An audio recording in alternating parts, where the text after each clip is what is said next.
జ్ఞానబ్రహ్మ ఆర్ష విద్యా వాచస్పతి సర్వసంపూజ్య శ్రీ శ్రీ శ్రీ స్వామి సుందర చైతన్యానందుల 50వ జన్మదినోత్సవ స్వర్ణోత్సవ చంద్రిక 134వ జ్ఞానయజ్ఞ మహోత్సవ స్వర్ణోత్సవ చంద్రిక నుండి సేకరించబడినవి. సుందర చైతన్యాశ్రమం, హైదరాబాద్. సంత్ జ్ఞానదేవ్. శ్రీ స్వామి సుందర చైతన్యానంద. యథా వృక్షస్య సంపుష్పితస్య దూరాద్ గంధో వాతి ఏవం పుణ్యస్య కర్మణో దూరాద్ గంధో వాతి. విరబూసిన చెట్టు పరిమళాన్ని వెదజల్లుతుంది. ఆ పరిమళం దూరంగా పయనించి ఎందరికో హాయినిస్తుంది. పుణ్యాత్ముల పవిత్ర కర్మల ప్రభావం హద్దులు లేకుండా పయనిస్తుంది. లోకాన్ని కాంతిమయం చేస్తుంది, శాంతిమయం చేస్తుంది. పవిత్రాత్ములైన పుణ్యాత్ములు, మహాత్ములు విడిచిన గాలితో పునీతమైన భారతావని పుణ్యభూమి, యోగభూమి, జ్ఞానభూమి, కర్మభూమి. స్మృతి కందని నాటి నుండి మతి కందుతున్న నేటి వరకు మాతృ భారతాన్ని చిన్మయం చేసిన చిరంతనాన మహర్షులకు, మహాత్ములకు, సంతులకు, మహంతులకు, సాధువులకు, సత్పురుషులకు, భక్తులకు, భాగవతులకు మనం రుణపడియున్నాం. వారి మాటలే మనకు శిరోధార్యాలు. ఆ మహితాత్ముల బాటలు మనకు ముక్తిద్వారాలు. 13వ శతాబ్దం నుండి 17వ శతాబ్దము వరకు మహారాష్ట్ర దేశంలో గొప్ప భక్తి ఉద్యమం ప్రవహించింది. అది ఒకరు చేపట్టింది కాదు, ఒక్కరే సాధించింది కాదు. అనేక మంది సంతుల, మహంతుల అపూర్వ నిర్వాకమది. జ్ఞానదేవ్ నుండి ఏక్నాథ్ వరకు, నామదేవ్ నుండి తుకారాం వరకు, ముక్తాబాయి నుండి జనాబాయి వరకు, చోఖామేళ నుండి సమర్థ రామదాస్ వరకు ఎందరో ఓర్పుతో, నేర్పుతో కొనసాగించిన అసమాన సారథ్యమది. ఎందరో మహానుభావులు అందరికీ వందనములు అన్నారు త్యాగరాజస్వామి. అలాంటి మహానుభావులలో మహారాష్ట్ర సంత్ శిరోమణి సంత్ జ్ఞానదేవ్ మహారాజ్ ఒకరు. అద్భుతమై, అసమానమై అలరారు ఆ మహాత్ముని దివ్యగాథను సచిత్రంగా తెలుసుకుందాం. గోదావరి తీరాన ఆపేగావ్ అనే పట్టణముండేది. ఆ గ్రామంలో గోవింద పంత్, నీరుబాయి అనే పుణ్య దంపతులకు విఠల్ పంత్ అనే కుమారుడు ఉండేవాడు. బాల్యము నుండే విఠల్ పంత్ కి భగవద్భక్తి మెండుగా ఉండేది. యవ్వనవంతుడైన విఠల్ పంత్ ఒక ఇంటివాడైతే చూచి ఆనందించాలని తల్లిదండ్రులు ఎంతగానో ముచ్చటపడేవారు. విఠల్ పంత్ మూర్తీభవించిన వైరాగ్యంతో జీవించేవాడు. వివాహాది విషయాలలో అతనికి రుచిలేదు. తల్లిదండ్రులు ఎన్ని విధాల ప్రయత్నించినా అతనికి అభిరుచి కలుగలేదు. సదా భగవంతుని యందే లగ్నమనస్కుడైన విఠల్ పంత్ తల్లిదండ్రుల అనుమతిని పొంది తీర్థయాత్రలకు బయలుదేరాడు.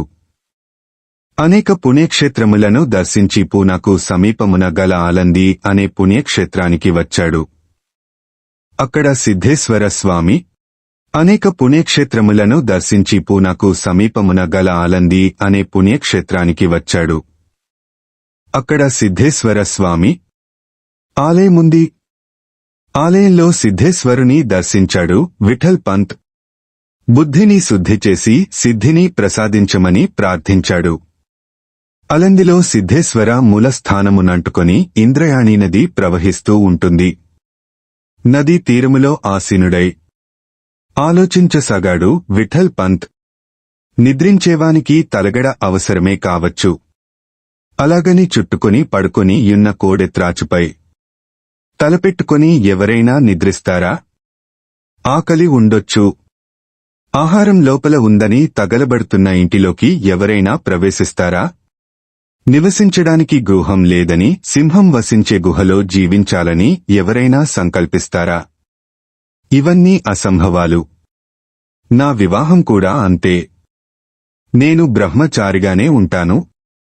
బ్రహ్మజ్ఞానమును పొందడమే నా జీవిత లక్ష్యం అని నిర్ణయించుకున్నాడు. సిద్ధేశ్వరస్వామిని హృదయంలో ప్రతిష్ఠించుకొని ధ్యానమగ్నుడయ్యాడు. అదే సమయానికి భగవద్దర్శనార్థమై సిద్ధోపంత్ అనే భక్తుడు అక్కడికి వచ్చాడు. ఇంద్రయాణి నదితీరమున ప్రశాంతవదనుడై ధ్యానమగ్నుడై శోభిస్తున్న విఠల్ పంత్ని చూశాడు సిద్ధోపంత్. నూనూగు మీసాల నూత్న యౌవనమున ఈ అంతర్ముఖత్వమేమిటి అని ఆశ్చర్యపోయాడు. సిద్ధేశ్వరుడు విఠల్ పంత్ హృదయములో నిలిచియున్నాడో లేడో తెలియదు గాని విఠల్ పంత్ మాత్రం సిద్ధోపంత్ హృదయంలో స్థిరపడిపోయాడు. ధ్యానానంతరము సిద్ధోపంత్ విఠల్ పంత్తో ముచ్చటించాడు. వివరాలు తెలుసుకున్నాడు. వినయవంతుడైన విఠల్ పంత్ని తన ఇంటికి ఆతిథ్యానికి ఆహ్వానించాడు. విఠల్ పంత్ తన ఇంట్లో ఆతిథ్యం స్వీకరిస్తుంటే సాక్షాత్తు నారాయణుడే స్వీకరించినట్లు తృప్తి చెందాడు సిద్ధోపంత్. విశ్రాంతి ముగిసిన తరువాత సిద్ధోపంత్ విఠల్ పంత్ని ఒంటరిగా కలుసుకున్నాడు. గృహస్థాశ్రమ ప్రాశస్త్యాన్ని వివరించాడు. తన కుమార్తె రుక్మాబాయిని పరిణయమాడి ఆదర్శ జీవనమును సాగించమని ప్రార్థించాడు. విఠల్ పంత్ అంగీకరించలేదు. సన్యాసాశ్రమమే తనకు ఇష్టమని తన మనోభీష్టాన్ని తెలిపాడు. కర్మ సన్యాసము కన్నా కర్మయోగము ఎలా విశిష్టమో వివరించి చెప్పి నిర్మల హృదయుడైన సిద్ధోపంత్ విఠల్ పంత్ని వివాహానికి ఒప్పించాడు. మన వివేక వైరాగ్యాలు ఎంత లోతుగా ఉన్నా విధాత నిర్ణయాలు మరో విధంగా ఉన్నప్పుడు ఎవ్వరు చేయగలిగింది ఏమీ ఉండదు. శ్రీమంతుడు సమస్తమును పోగొట్టుకొని దారిద్ర్యముతో కుమిలిపోతూ ఉంటే దరిద్రునికి నిధి నిక్షేపాలు లభించి వెలిగిపోతూ ఉండటం ఈ ప్రపంచంలో క్రొత్త విషయాలు కావు. ఈ సత్యాలన్నీ మానవుల అదృష్ట దురదృష్టాలను గాకుండా అర్హతలను ఆరబోసి మరీ చూపిస్తుంటాయి. విఠల్ పంత్ రుక్మాబాయిని వివాహమాడాడు. అలందిలోనే స్థిరపడిపోయాడు. రోజులు దొర్లిపోతూ ఉన్నాయి. చూసిందే చూస్తూ చేసిందే చేస్తూ సముద్రపుటలలాగా ఎంతకాలం దొర్లుతూ ఉండాలి అనే ఆలోచన ఒకనాడు విఠల్ పంత్ మస్తిష్కంలో తళుక్కున మెరిసింది. జీవితమంతా తారు మారవుతున్నట్లు గోచరించింది. గృహస్థ జీవనములో ప్రవేశించి చేయరాని తప్పు చేసినట్లు మనస్సు కలత చెందింది. జరిగిన దానికి చింతించి లాభం లేదనుకున్నాడు. జరగవలసిందేదో జరిగిపోయింది. ఇప్పుడు జరగవలసింది సన్యాస స్వీకారమే నని నిర్ణయించుకున్నాడు. ఒకనాటి రాత్రి భార్య రుక్మాబాయిని సమీపించి తన మనోభిప్రాయాన్ని వివరించి చెప్పాడు. రుక్మాబాయికి గుండె బ్రద్దలైనంత పనైంది. భర్త నిర్ణయానికి ఎంతగానో విలపించింది. వారించే ప్రయత్నం చేసింది. కాని లాభం లేకుండా పోయింది. వజ్రసంకల్పంతో నిశ్చయంగా నిలబడిపోయాడు విఠల్ పంత్. నిరాశతో కృంగిపోయిన రుక్మాబాయి మరో మార్గం లేక తండ్రికి మొరపెట్టుకుంది. ఆ వార్త పిడుగుపాటులా ధ్వనించింది సిద్ధోపంత్కి. గుండెను పదిలపరుచుకుని బరువైన అడుగులు వేసుకుంటూ విఠల్ పంత్ గదిలోకి ప్రవేశించాడు. విఠల్ పంత్ వినయంతో సిద్ధోపంత్కి నమస్కరించాడు. నిర్ణయాన్ని మార్చుకోమని అనేక విధాల నచ్చ చెప్పే ప్రయత్నం చేశాడు సిద్ధోవంత్. గృహస్థాశ్రమంలో తరించిన జనకాది మహాత్ములను ఉటంకిస్తూ గృహస్థాశ్రంపై విఠల్ పంత్కి పునరాసక్తి కలిగేలా ప్రబోధించాడు. ఆలకించాడే గాని విఠల్ పంత్ మారు పలుకలేదు. ఆ రాత్రి అందరూ నిద్రించారు. విఠల్ పంత్ హృదయం సుడిగుండంలా తయారైంది. మనస్సు అగ్నిగోళంలా మరిగిపోసాగింది. లటికా వ్యవహార్ సర్వహా సంసార్ వాయా ఏ ఝార్ హరి వీన్.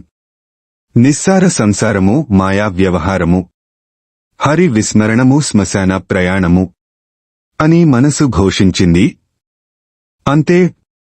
చివుక్కున లేచాడు విఠల్ పంత్. నిద్రిస్తున్న రుక్మాబాయిని చూశాడు. మరచి నిద్రిస్తున్నావు, అలాగే మరచి ఇకపై జీవించు అని తనలో తాను భాషించుకొని అడుగు బయలుపెట్టాడు. రుక్మాబాయికి శాశ్వతంగా దూరమైపోయాడు. ఆనాటి సిద్ధార్థుని మళ్లీ కళ్ల ముందు నిలిపాడు విఠల్ పంత్. విఠల్ పంత్ వెళ్లిపోయాడు. రుక్మాబాయి నిద్రలేచింది. జరిగింది తెలుసుకొని విషాదంతో విలపించింది. రుక్మాబాయికి జరిగిన అన్యాయానికి అందరూ వ్యధ చెందారు. సిద్ధోపంత్ రుక్మాబాయిని ఓదార్చాడు. సిద్ధేశ్వర స్వామిని సేవిస్తే అంతా సవ్యంగా జరుగుతుందని సలహా ఇచ్చాడు. తండ్రి సలహా సముచితమైనదిగా గోచరించింది రుక్మాబాయికి. బుద్ధిని సిద్ధేశ్వరుని పైకి త్రిప్పుకుంది. నిత్యము ఆలయానికి వెళ్లి అర్చించసాగింది. సదా దైవధ్యానంలో మనస్సును లగ్నం చేసింది. దిక్కులేని వారికి దేవుడే దిక్కు అని కదా నానుడి. ఈ విషయం సత్యమని నిరూపించింది. సిద్ధేశ్వర స్వామి గుడి. ఆలయంలో స్వామిని పూజించి తిరిగి వస్తున్న రుక్మాబాయికి సాధు దర్శనమైంది. కాశీ నుండి వచ్చిన ఆ యతీశ్వరునికి అందరూ సాగలబడి నమస్కరిస్తున్నారు. రుక్మాబాయి కూడా నమస్కరించింది. పుత్రవతీ భవ అని ఆశీర్వదించాడు యతీశ్వరుడు. మహాత్మా, నా భర్త సన్యాసమునందు ఆసక్తి కలిగి ఇటీవలే నన్ను త్యజించి వెళ్లిపోయాడు అని జరిగిన విషయమును పూర్తిగా వివరించి చెప్పింది. విఠల్ పంత్ గుణ రూపాలను వర్ణించింది. ఈమె చెప్పిన వివరాలను బట్టి తన వద్ద సన్యాసమును స్వీకరించి ప్రస్తుతము కాశీ ఆశ్రమంలో ఉన్న చైతన్య స్వామియే విఠల్ పంత్ అని గ్రహించాడు యతీశ్వరుడు. సిద్ధోపంత్ని రుక్మాబాయిని వెంటబెట్టుకుని కాశీకి వెళ్లి అతడే ఇతడని ధృవీకరించు. గృహస్థుడు భార్య అనుమతి లేకుండా సన్యాసము స్వీకరించడం తప్పు అని నిర్ణయించి విఠల్ పంత్ ప్రాధేయ పడుతున్నా వినకుండా పునః గృహస్థాశ్రమంలో ప్రవేశించమని విఠల్ పంత్ని గురువు ఆజ్ఞాపించాడు. గురువాజ్ఞను ధిక్కరించలేని చైతన్యస్వామి తిరిగి విఠల్ పంత్గా గృహస్థాశ్రమాన్ని స్వీకరించడానికి రుక్మాబాయి సిద్ధోపంత్లతో కలిసి అలందికి చేరాడు. ఆచార్యుని, నాకు శిరోధార్యం జరిగింది, మరచిపో. నేను గృహస్థాశ్రమంలో ప్రవేశిస్తున్నాను. నీ కష్టసుఖాలు నావిగా భావించుకుంటాను అన్నాడు. రుక్మాబాయితో విఠల్ పంత్, నీ పూజలు ఫలించాయి. సిద్ధేశ్వరుడు నా మొర ఆలకించాడు. వాడిపోయిందనుకున్న వృక్షము మళ్లీ చిగురించింది. అమ్మా, నీ బ్రతుకు 3 పువ్వులు 6 కాయలుగా శోభించాలి. సుమంగళీ భవ అని రుక్మాబాయిని ఆశీర్వదించాడు సిద్ధోపంత్. జీవన నదీ ప్రవాహంలో ఎక్కడ సుడిగుండాలుంటాయో తెలుసుకోవడం అందరికీ సాధ్యపడదు.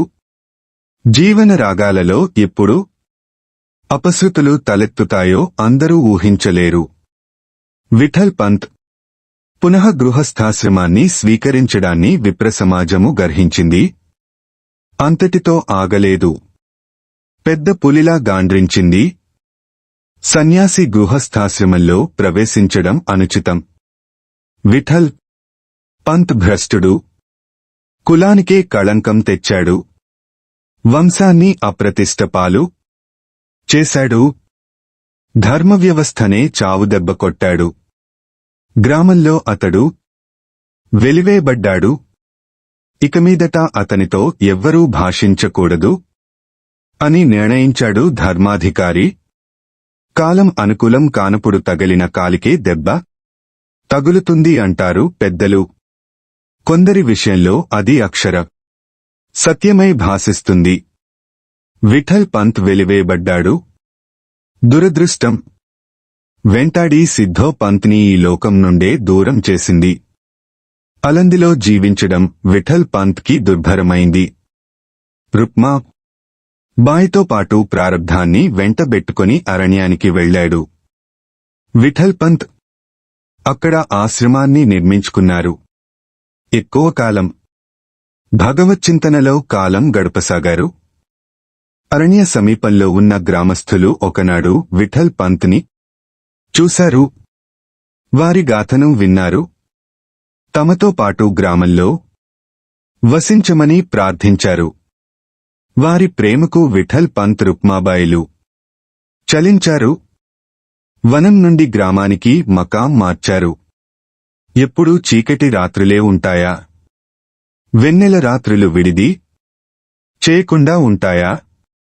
కాలం వసంతం పోసుకుంది. రుక్మాబాయి గర్భవతి అయింది.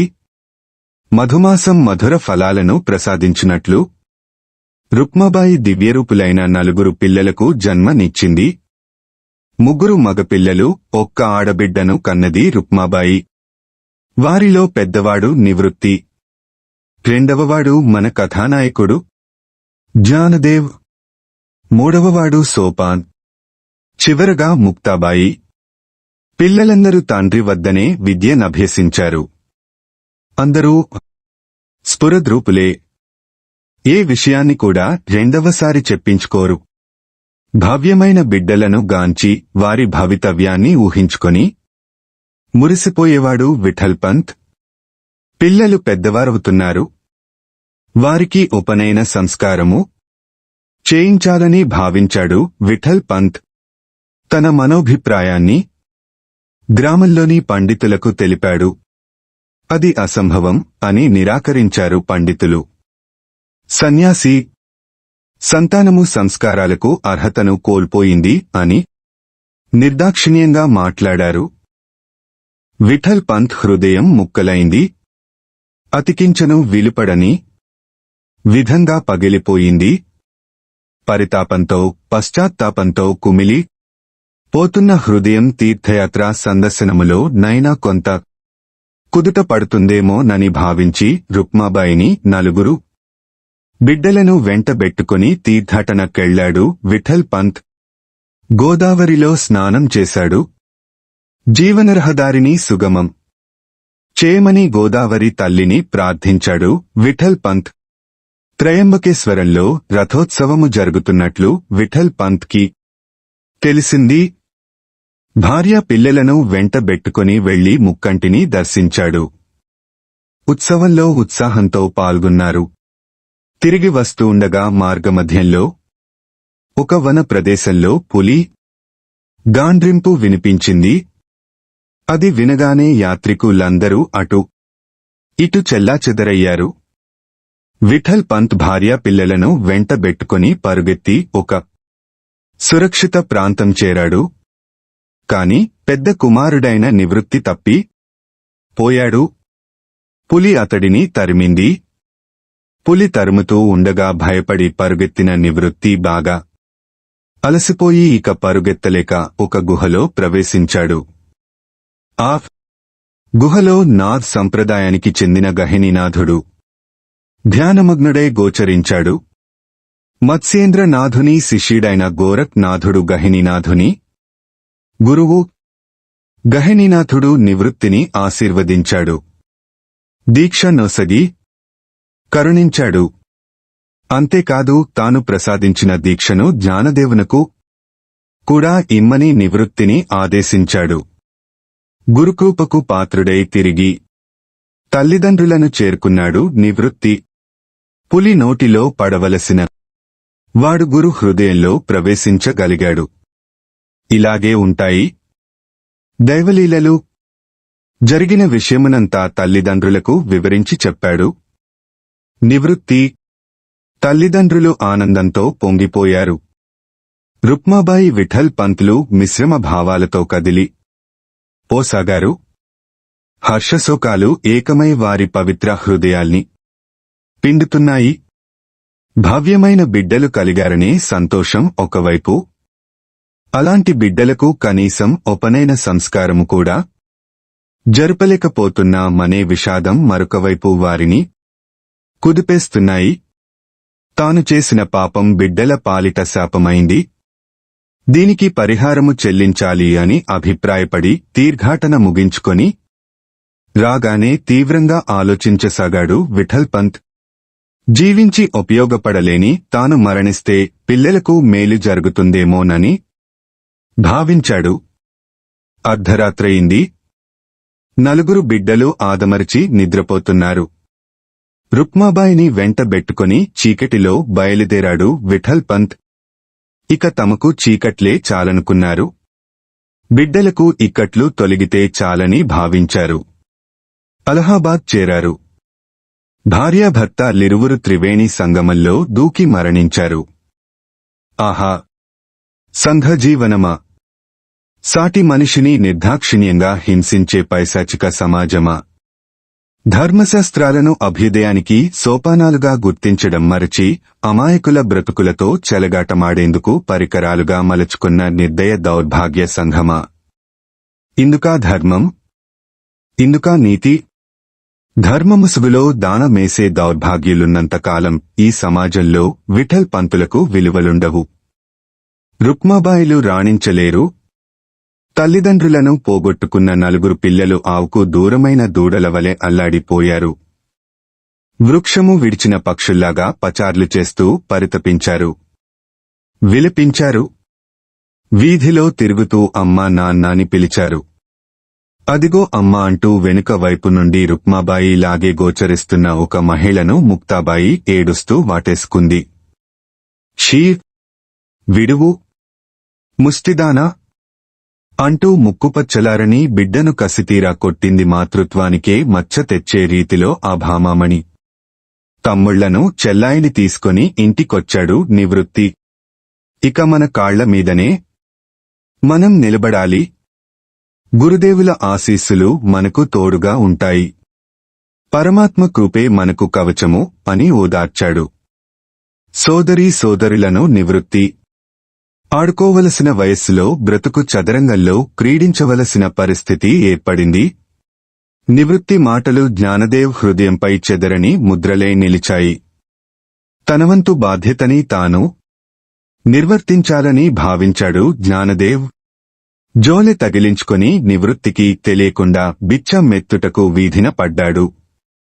నీవు భ్రష్టుడైన సన్యాసికి పుట్టిన వాడవు కనుకనే అడుక్కొనే బుద్ధి సహజంగా అలవడింది. పాపులకు బిచ్చం పెట్టడం కూడా పాపమే. నీ ముఖం చూడటం కూడా పాపమే. వెళ్ళు, పో, ఇక మళ్ళీ ఎప్పుడూ రాకు అని గద్దిస్తూ చీదరించుకున్నాడు ఊరి పెద్ద. ముక్కలైన హృదయంతో జ్ఞానదేవ్ ఇంటి ముఖం పట్టాడు. తల్లిదండ్రులు మనసులో కదిలారు. వారి మార్గమే సముచితమని బాధాతప్తమైన పసి హృదయానికి ఆ క్షణంలో అనిపించింది. తాను ఆత్మహత్య చేసుకుని మరణించాలని జ్ఞానదేవ్ భావించాడు. ఆ ప్రయత్నంలో నిమగ్నమయ్యాడు. తలుపు వేసుకున్నాడు. నీళ్లు తెచ్చుకొనుటకు వెళ్లిన ముక్తాబాయి తిరిగి వచ్చింది. తలుపు తట్టింది. అయినా జ్ఞానదేవ్ తలుపు తీయలేదు. కిటికీ గుండా చూసింది. జ్ఞానదేవ్ ఒక మూల కూర్చొని దోహకిస్తూ ఉండటం చూచింది. అన్నగారి ఆవేదన ఏమిటో అర్థమైంది. వెంటనే ఆసువుగా ఒక కీర్తన పాడింది. దీనినే మరాఠీలో తటిచే అభంగా మని అంటారు. అంటే ద్వారకీర్తన అని అర్థము. ద్వారము వద్ద నిలబడి జ్ఞానదేవుల హృదయ ద్వారమును తెరిపించిన కీర్తన. దాని భావమును చూద్దాం. ప్రసన్నుడై ఉండువాడు, పరుల అపరాధములను క్షమించువాడు సాధువు. క్రోధాగ్నితో సమాజము పెచ్చరిల్లుతున్న సరోవరము నందలి జలము వలె చల్లగా శాంతముగా ఉండేవాడు సాధువు. పరుల దూషణములను భూషణములుగా ధరించువాడే సాధువు. వస్త్రము నిండా దారమొక్కటే ఉన్నట్లు ప్రపంచమంతయు ఒక్క పరమాత్మ స్వరూపమే.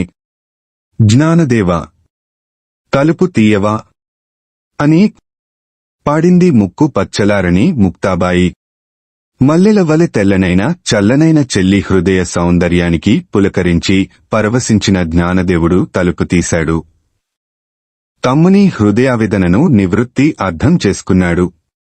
బాధాతప్తమైన అర్జునుని అంతఃకరణ గీతాబోధను గ్రహించుటకు అనుకూలమైనట్లు శోకతప్తమైన పరీక్షిత్తుని మనసు భాగవత ప్రవచనమును శ్రవణము చేయుటకు సిద్ధపడినట్లు గహినీనాథుడు ప్రసాదించిన మంత్రబీజమును గ్రహించుటకు జ్ఞానదేవుని హృదయ క్షేత్రము ప్రస్తుతము సిద్ధంగా ఉందని నివృత్తి గ్రహించాడు. బాధలను మరిపించే బోధను తమ్మునికి అందించాడు నివృత్తి. మంత్రదీక్షనిచ్చాడు. జ్ఞానదేవుని మనస్సును మంత్రమయం చేశాడు. సోదరుల మధ్య నడుస్తున్న శాస్త్ర చర్చను ప్రధాన పురోహితుడైన గ్రామ పెద్ద దారినపోతూ ఆలకించాడు. అలాంటి శాస్త్ర చర్చలకు భ్రష్టులు అనర్హులని మండిపడ్డాడు. నివృత్తి బోధతో పవిత్రమైన జ్ఞానదేవుని హృదయాన్ని ఇప్పుడు పరుషవాక్కులు స్పృశించలేకున్నాయి. బోధలు బ్రతుకులలో తెచ్చే పరివర్తన ఇలాగే ఉంటుంది అన్నా నీకిష్టమైన మెండ్య భక్ష్యమును తయారు చేస్తాను. సంతకెళ్ళి ఒక క్రొత్త మట్టికుండ తెచ్చి పెడతావా అన్నది ఒకనాడు జ్ఞానదేవునితో ముక్తాబాయి. అలాగేనంటూ వెళ్ళాడు జ్ఞానదేవ్. వీరిద్దరి సంభాషణను వినిన పురోహితుడు జ్ఞానదేవుని కన్నా ముందే సంతకి వెళ్ళాడు. సంతలో ఎవ్వరూ జ్ఞానదేవునకు పాత్రలు ఇవ్వకూడదని ఆజ్ఞాపించాడు. అలా ఇస్తే పరిస్థితి విషమిస్తుందని హెచ్చరించాడు. జ్ఞానదేవ్ సంతకెళ్ళి కులాలుని ముందు నిలబడ్డాడు. వెళ్ళు వెళ్ళు, నీకు కుండ నిస్తే మా బ్రతుకు కుండ పగిలి ముక్కలవుతుంది అన్నాడు. కుమ్మరి జ్ఞానదేవుడు నవ్వుకున్నాడు. మంత్రమేమైనయున్న జ్ఞానదేవుని మనస్సు కులాలుని మాటలకు కలత చెందలేదు. తిరిగి ఇంటికి వచ్చాడు. ముక్తా, ముందుగా నువ్వు పిండి కలుపు, ఆ తరువాత చేయవలసిందేమిటో నేను చెబుతాను అన్నాడు జ్ఞానదేవుడు. ముక్తాబాయి పిండి కలిపింది. ఇక భక్ష్యము తయారు చేయాలి. ముక్తా, ఇలారా, నా వీపుపై భక్ష్యాన్ని తయారు చెయ్యి అని పిల్లలు గుదుపు ఆటలో కూర్చును విధంగా మోకాళ్లను అరచేతులను భూమిపై నిలిపి కూర్చున్నాడు. కుక్షి నుండి లేచి యోగాగ్నికి జ్ఞానదేవుని వీపు ఎర్రబడి పడమట సంధ్యా కాంతిలా శోభించింది. తెరువబడిన నోటి నుండి పాము కోడలవలె అగ్ని శిఖలు బహిర్గతమయ్యాయి. ముక్తాబాయి భక్ష్యమును జ్ఞానదేవుని వీపుపై వండింది. ఈ వింత దృశ్యాన్ని గ్రామ పెద్ద ప్రత్యక్షంగా చూశాడు.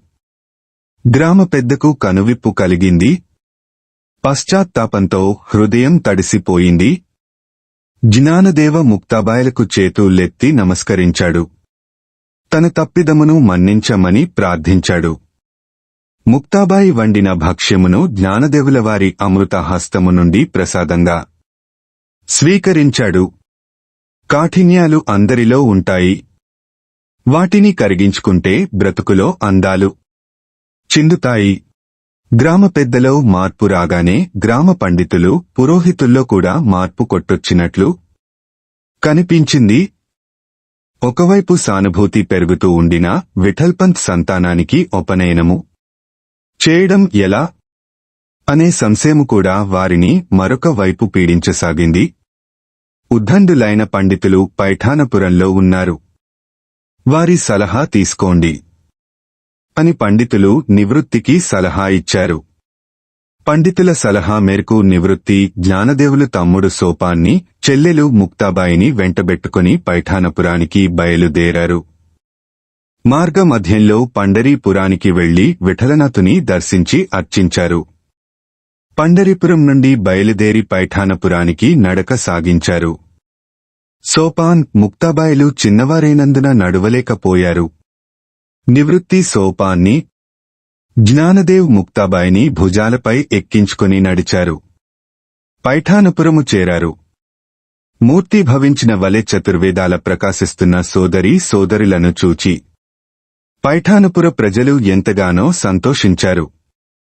దేవతలవలె గోచరిస్తున్నారని ప్రశంసించారు. సాదరంగా ఆహ్వానించారు. పైఠానపురములో ధర్మమూర్తులైన పండితులను నివృత్తి జ్ఞానదేవులు కలిశారు. తమ జీవితగాథను వివరించారు. ఉపనయనము విషయంలో తమ అర్హతను వెలిబుచ్చారు. పరమాత్మ సర్వాంతర్యామి. ఆయన అందరిలో సమంగా యున్నాడు. భేదాలు కల్పించుకున్నవి. వీటిని పోగొట్టుకునేందుకే వేదాలున్నాయి. భేదము విషమత్వము, అభేదము సమత్వము అని జ్ఞానదేవుడు వివరించాడు.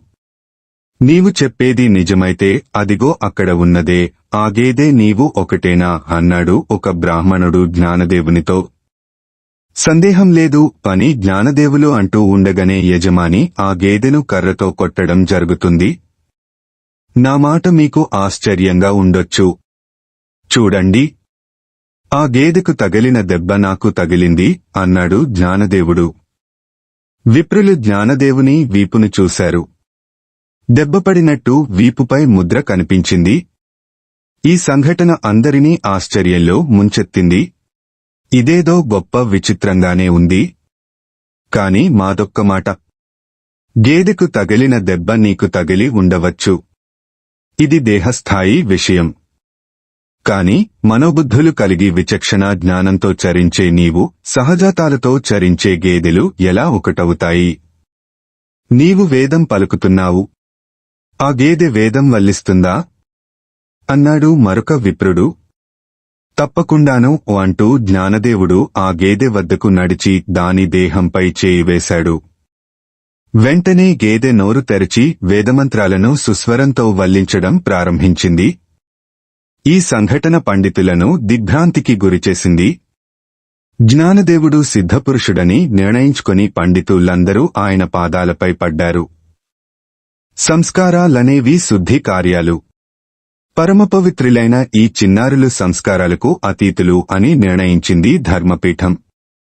పైఠానపురం నుండి సోదరీ సోదరులు తీర్థయాత్రలకు బయలుదేరారు. మార్గమధ్యంలో ఒక స్త్రీ విలపిస్తూ వచ్చి జ్ఞానదేవుల పాదాలపై పడింది. తన భర్త మరణించాడని చెబుతూ తనకు పతిభిక్ష పెట్టమని అర్థిస్తుంది. ఆమెను ఆశీర్వదిస్తాడు జ్ఞానదేవుడు. కొన్ని గంటల క్రితమే మరణించిన ఆమె భర్తను చూస్తాడు జ్ఞానదేవుడు. సచ్చిదానందా, లే అని అతడిని పేరు పెట్టి 3 సార్లు పిలుస్తాడు. మృతి చెందిన సచ్చిదానందుడు నిద్ర నుండి లేచినట్లు లేస్తాడు. జరిగిన విషయము నంతటినీ ఆలకించిన సచ్చిదానందుడు జ్ఞానదేవుల వారికి శిష్యుడవుతాడు. ఆ తరువాత జ్ఞానదేవుల వారి ప్రసంగాలను గ్రంథస్థం చేసిన భాగ్యవంతుడు ఈ సచ్చిదానందుడే. భగవద్గీతపై జ్ఞానదేవుడు చేసిన ప్రసంగాలను జ్ఞానేశ్వరిగా గ్రంథస్థం చేసింది కూడా ఇతడే. యాత్రలు పూర్తి చేసుకుని నలుగురు స్వగ్రామమైన అలందికి చేరారు. అప్పటికే పైఠానపురములో వ్యాపించిన వీరి కీర్తి అలందికి కూడా ప్రాకింది. అలందిలో పండిత పామరులందరూ గుమగూడి ఘనంగా స్వాగతం పలికారు. బ్రహ్మ, విష్ణు, మహేశ్వర, మాయాదేవి ఈ నలుగురే ప్రస్తుతము అలందిలో నివసిస్తున్నారని భావించి వారిని అర్చించారు. అలంది ఒక వైకుంఠంలా వెలిగిపోసాగింది. అలంది సమీపంలో చాంగదేవుడనే సిద్ధయోగి ఉండేవాడు. జ్ఞానదేవుని వైభవాన్ని ఆలకించిన తరువాత జ్ఞానదేవునితో సమాగమాన్ని కోరుకుంటాడు. తన మనోభిప్రాయాన్ని ఉత్తరం ద్వారా తెలియజేయాలని సంకల్పిస్తాడు. ఉత్తరం వ్రాయడం ప్రారంభించి ఎలా సంబోధించాలో అర్థం గాక ఆగిపోతాడు. నమస్కారము అనడానికి అహంకారం అవరోధమైంది. ఆశీర్వచనమనడానికి అర్హత ప్రశ్నిస్తోంది. ఏం చెయ్యాలో చాంగదేవునికి అర్థం కాలేదు. ఏమీ వ్రాయకుండా ఖాళీ ఉత్తరాన్ని వార్తాహరుని ద్వారా పంపుతాడు. చాంగదేవుడు పంపిన ఖాళీ ఉత్తరాన్ని చూసుకొని జ్ఞానదేవుడు చిరునవ్వును చిందిస్తాడు. చాంగదేవుడు ఇంకా ఖాళీగానే ఉన్నాడన్నమాట అని నవ్వుతుంది ముక్తాబాయి. జ్ఞానదేవుడు చాంగదేవునికి బోధ చేస్తూ 65 శ్లోకాలు వ్రాశారు. దానినే చాంగ పంచషష్ఠి అంటారు. జ్ఞానదేవుల వారి బోధను చాంగదేవుడు అర్థం చేసుకోలేకపోయాడు.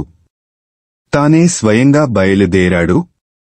తన గొప్పతనాన్ని ప్రకటించుకొనేందుకు ఒక పులిపై ఆసీనుడై కోడె త్రాచును కొరడాగా పట్టుకొని వస్తాడు.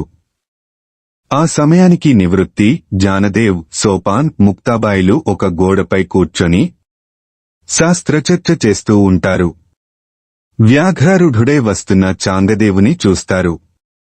ఎదురేగి ఆహ్వానించాలని సంకల్పించి తాము కూర్చుని యున్న గోడను కదుపుతారు.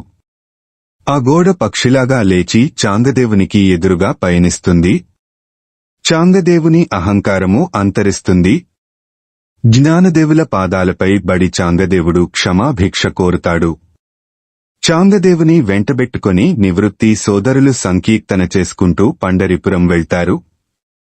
పండరిపురంలో నామదేవుడు, జనాబాయి, కబీర్ దాస్, చోఖామే, సావితామాలి, గోరా కుంభారు జ్ఞానదేవుల వారిని దర్శించి పూజిస్తారు. వీరందరూ సమకాలికులు, 13వ శతాబ్దమునకు చెందినవారు. చంద్రభాగా తీరంలో జ్ఞానదేవుల వారు సంకీర్తన సత్సంగమును నిర్వహిస్తారు. ఆ కార్యక్రమంలో వేలాది మంది భక్తులు పాల్గొని తన్మయులవుతారు. భక్తి వైశిష్ట్యాన్ని, సంకీర్తన వైభవాన్ని, సత్సంగ ప్రభావాన్ని గూర్చి జ్ఞానదేవులవారు విశేషంగా ప్రచారం చేస్తారు. నివృత్తి సోదరులు ముక్తాబాయితో కలిసి తిరిగి అలంది చేరుతారు.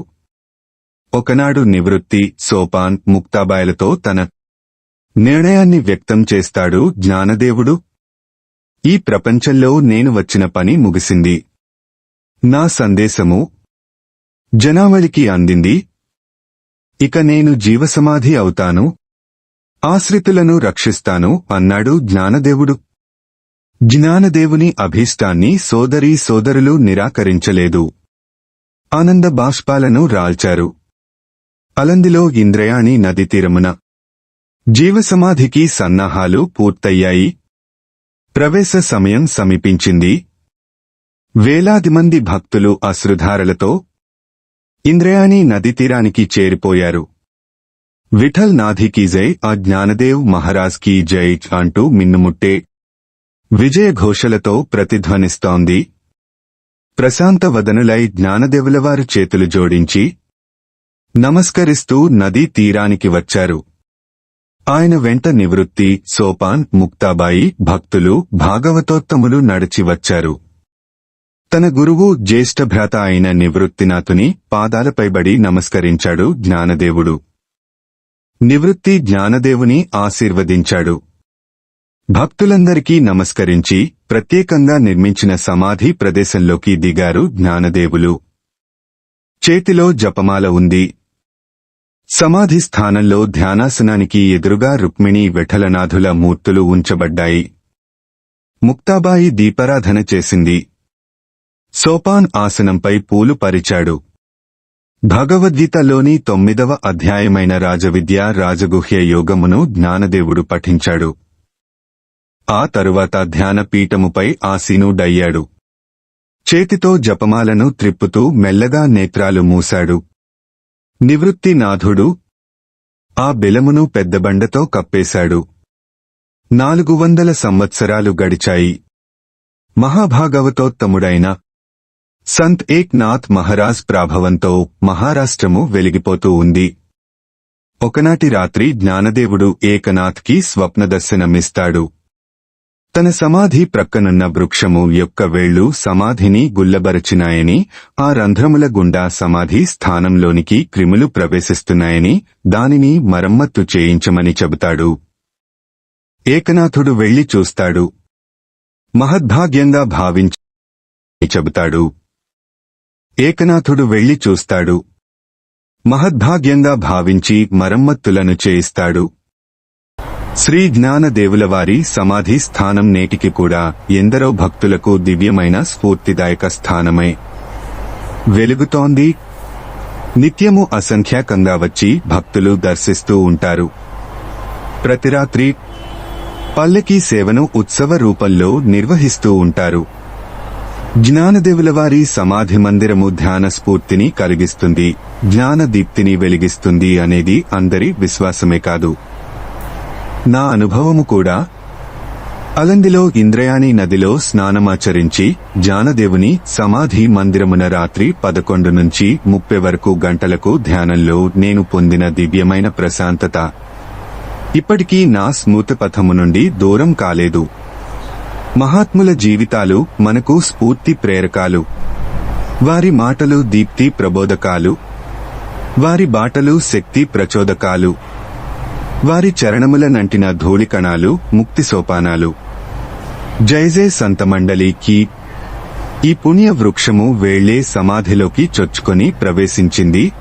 ఆ వృక్షాన్ని ఏకనాథ్ పునర్నిర్మాణము గావించిన ప్రదేశాన్ని అవలోకిస్తున్న స్వామి సుందర చైతన్యానందులు పవిత్ర పండరిపుర క్షేత్రంలో పుణ్యచంద్ర భాగానదిలో నిలబడి ప్రత్యక్ష దైవానికి ప్రణతులిడుతున్న పూజ్య స్వామీజీ. జై జై పాండురంగ భగవాన్ కి.